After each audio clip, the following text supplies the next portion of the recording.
ಎಲ್ಲರಿಗೂ ನಮಸ್ಕಾರ. ಎಲ್ಲರಿಗೂ ಗೌರಿ ಗಣೇಶ ಹಬ್ಬದ ಶುಭಾಶಯಗಳು. ನಮ್ಮ ಉತ್ತರ ಕರ್ನಾಟಕದಲ್ಲಿ ಎಲ್ಲಾ ತರ ಹಬ್ಬ ಮಾಡ್ತಾರೆ. ವಿವಿಧವಾದ ಬೇರೆ ಬೇರೆ ತರ ಗೌರಿ ಹುಣ್ಣಿಮೆ, ದಸರಾ, ದೀಪಾವಳಿ ಎಲ್ಲ ತುಂಬಾ ಚೆನ್ನಾಗಿ ಮಾಡ್ತಾರೆ. ಆ ಹಬ್ಬಗಳ ಬಗ್ಗೆ ಹೇಳಕ್ ಬರ್ತಾ ಇದ್ದಾರೆ ನಮ್ಮ ಬಳಗದವರೇ, ನಮ್ಮ ಅತ್ತಿಗೆಯರು, ಅವರ ಸೊಸೆಯರು ಎಲ್ಲ ವಿವರಿಸಿ ಹೇಳ್ತಾರೆ ಹಬ್ಬದ ಬಗ್ಗೆ. ಇವಾಗ ಕೇಳಿ ಎಲ್ಲ. ನನ್ನ ಯೂಟ್ಯೂಬ್ ಚಾನಲ್ಗೆ ಸಬ್ಸ್ಕ್ರೈಬ್ ಮಾಡಿ, ಬೆಲ್ ಬಟನ್ ಒತ್ತಿ. ಈಗ ಈ ಪ್ರೋಗ್ರಾಮ್ ನೋಡಿ ಖುಷಿ ಪಡಿ.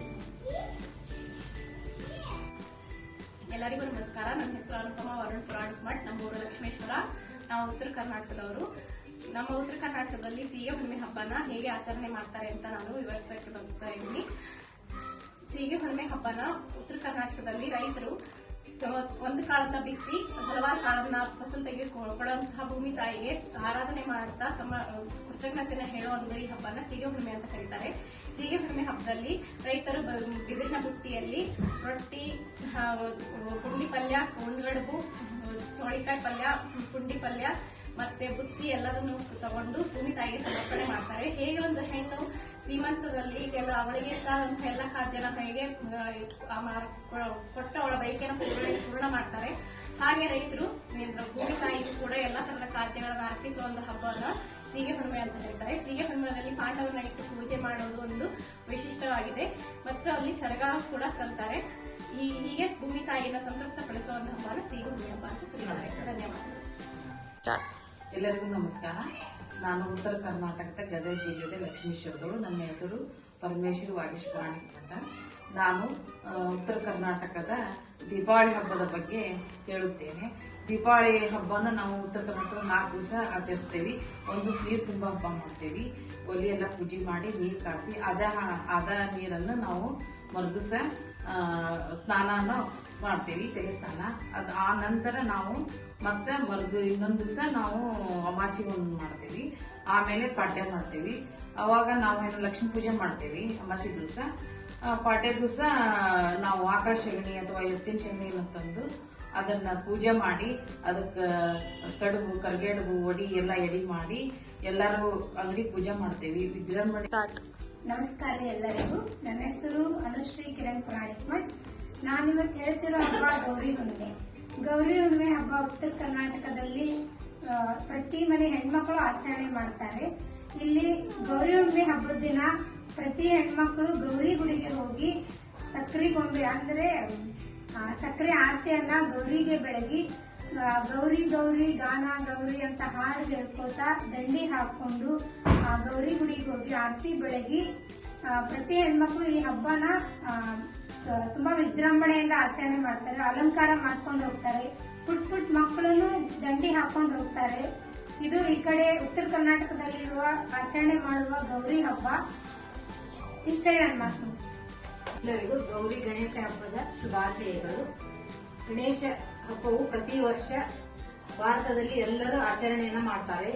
ಇದು ಎಲ್ಲ ಜಿಲ್ಲೆಗಳಲ್ಲೂ ಕೂಡ ಆಚರಣೆಯನ್ನ ಮಾಡ್ತಾರೆ. ಪ್ರತಿ ಕರ್ನಾಟಕ, ಎಲ್ಲ ಆಂಧ್ರ ಪ್ರದೇಶ, ತಮಿಳುನಾಡು ಎಲ್ಲ ಕಡೆನೂ ಕೂಡ ಗಣಪತಿ ಹಬ್ಬವನ್ನ ವಿಜೃಂಭಣೆಯಿಂದ ಆಚರಣೆ ಮಾಡ್ತಾರೆ. ಆದ್ರೆ ಗದಗ ಜಿಲ್ಲೆಯ ಲಕ್ಷ್ಮೇಶ್ವರದೊಳಗೆ ಒಂದು ವಿಶೇಷವಾಗಿ ಆಚರಣೆ ಮಾಡ್ತಾರೆ.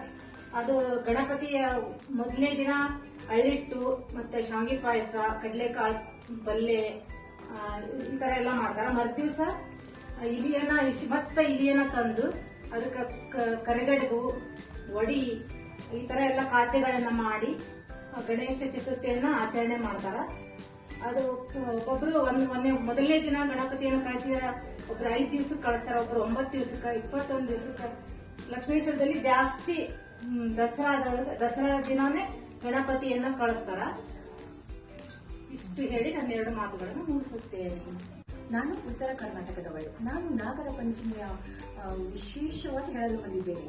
ಅಂದ್ರೆ ಉತ್ತರ ಕರ್ನಾಟಕದಲ್ಲಿ ಯಾವ ತರ ಆಚರಿಸ್ತೇವೆ ಅಂತ. ನನ್ನ ಹೆಸರು ತನು ರವಿ ಪುರಾಣಿಕ್ ಮಠ್. ನಾವು ನಾಗರ ಪಂಚಮಿಯನ್ನು 2 ದಿನಗಳ ಕಾಲ ಆಚರಿಸುತ್ತೇವೆ. ಒಂದು ದಿನ ನಾಗರ ಪಂಚಮಿ ಅಂತ ಆಚರಿಸ್ತೀವಿ, ಇನ್ನೊಂದಿನ ಹುತ್ತ ಮುರಿಯುವುದು ಅಂತ ಮಾಡ್ತೀವಿ.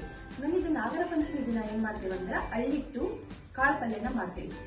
ಈ ತರ ಉಂಡೆಗಳನ್ನ, ನಾನಾ ತರ ಉಂಡೆಗಳನ್ನ ನಾವು ಮಾಡ್ತೇವೆ. ಯಾವ ತರ ಅಂದ್ರೆ ದಾಣಿ ಉಂಡೆ ಆಗಿರ್ಬೋದು, ಶೇಂಗಾ ಉಂಡೆ ಆಗಿರ್ಬೋದು, ಉಳ್ಳಟ್ಟಿ ಉಂಡೆ ಆಗಿರ್ಬೋದು, ಈ ತರ ನಾನಾ ತರ ಉಂಡೆಗಳನ್ನ ಮಾಡಿ ನೈವೇದ್ಯವನ್ನ ನಾವು ಮಾಡ್ತೇವೆ. ನೈವೇದ್ಯ ಮಾಡಿ ನಾವೊಂದು ಕೊಬ್ಬರಿ ಬಟ್ಟಲದಲ್ಲಿ ಹಾಲು ತುಪ್ಪವನ್ನು ಹಾಕಿಕೊಂಡು ನಾಗಪ್ಪನಿಗೆ ಹಾಲನ್ನ ಎಳಿತೀವಿ. ಹಾಲು ಎಳಿಬೇಕಾದ್ರೆ ಅವನ ಪಾಲ್ ಅಪ್ಪನ ಪಾಲ್ ಅಂತ ಹೇಳ್ಕೊಳ್ತಾ ವಿಜೃಂಭಣೆಯಿಂದಾಗಿ ನಾವು ನಾಗರ ಪಂಚಮಿಯನ್ನ ಮಾಡ್ತೇವೆ. ಮರುದಿನ ಕುತ್ತ ಮುರಿಯೋದು ಅಂತ ಮಾಡ್ತೀವಿ. ಅವತ್ತೇ ಏನು ಕರೆಯುವುದಿಲ್ಲ. ಏನಂದ್ರೆ ಎಲ್ಲಿ ಕಡುಬು ಬೆಲ್ಲದ ಬ್ಯಾಳೆ ಅಂತ ಮಾಡ್ತೀವಿ. ಅಷ್ಟು ಮಾಡಿ ನಾವು ನಾಗರ ಪಂಚಮಿಯನ್ನ ನೋಡಿದ್ರಿ. ನಮ್ಮ ಉತ್ತರ ಕರ್ನಾಟಕದಲ್ಲಿ ಹಬ್ಬಗಳನ್ನ ಹೆಂಗ್ ಮಾಡ್ತಾರೆ ಅಂತ ನೋಡಿದ್ರಿ.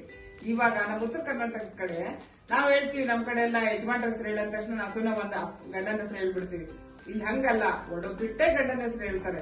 ಆ ಒಡಕುಗಳು ಹೆಂಗಿರ್ತಾವಂತ ನೀವು ನೋಡ್ತೀರಾ? ಈಗ ನೋಡಿ, ನಮ್ಮ ಅತ್ತಿಯವರೆಲ್ಲ ಹೇಳ್ತಾರೆ. ಈಗ ಒಂದೊಂದು ಒಗಟು ಹೇಗಿರ್ತಾವಂತ ಸ್ವಲ್ಪ ಹೊತ್ತಿನಲ್ಲಿ ಬರುತ್ತೆ ನೋಡಿ. ಬರಂಗಿಲ್ಲ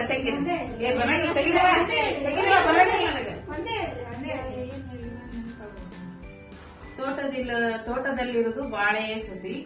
ವಾಗೀಶ್ ಅವರ ಹೆಸರು ಹೇಳುವನು ಪಾರ್ವತಿ ಹೃದಯನವರ ಸೊಸೆ. ರೆಡಿ. ಬರಲ್ಲ ರೀ, ಒಂದೇ ಬರುತ್ತೆ. ಅದನ್ನೇ ಒಂದೇ ಹೇಳ್ತೇನೆ ನಾನು. ಸರ್ವಲೋಕದಲ್ಲಿ ಪಾರ್ವತಿಯು ಜಡೆ ಬಿಟ್ಟು ಕುಳಿತಿದ್ದು ಪರಮೇಶ್ವರನ ಸಲುವಾಗಿ, ಶಿವಪೈ ಮಠದವರಲ್ಲಿ ಕನ್ಯಾಕುಮಾರಿಯಾಗಿ ಕುಳಿತಿದ್ದು ರವಿಯವರ ಸಲುವಾಗಿ. ಆಲದ ಮರದ ಕೆಳಗೆ ಕುಳಿತು ಕೊಳಲುವುದು ಕೃಷ್ಣನ ಚಮತ್ಕಾರ. ಕಿರಣ್ ಅವರ ಹೆಸರು ಕೇಳಿದವರಿಗೆ ನನ್ನ ನಮಸ್ಕಾರ. ಶಿವನಿಗೆ ಧರಿಸುವುದು 3 ದಳದ ಪತ್ರಿ. ವರುಣ್ ಅವರ ಹೆಸರು ಹೇಳುವೆನು, ಪ್ರೊಫೆಸರ್ ಪುತ್ರಿ. ಕ್ರೇಜಿ ಶೈಲಜಾ ಯೂಟ್ಯೂಬ್ ಚಾನಲ್ಗೆ ಲೈಕ್ ಮಾಡಿ, ಶೇರ್ ಮಾಡಿ, ಸಬ್ಸ್ಕ್ರೈಬ್ ಮಾಡಿ, ಪಕ್ಕದಲ್ಲಿರೋ ಬೆಲ್ ಐಕಾನ್ ಪ್ರೆಸ್ ಮಾಡಿ.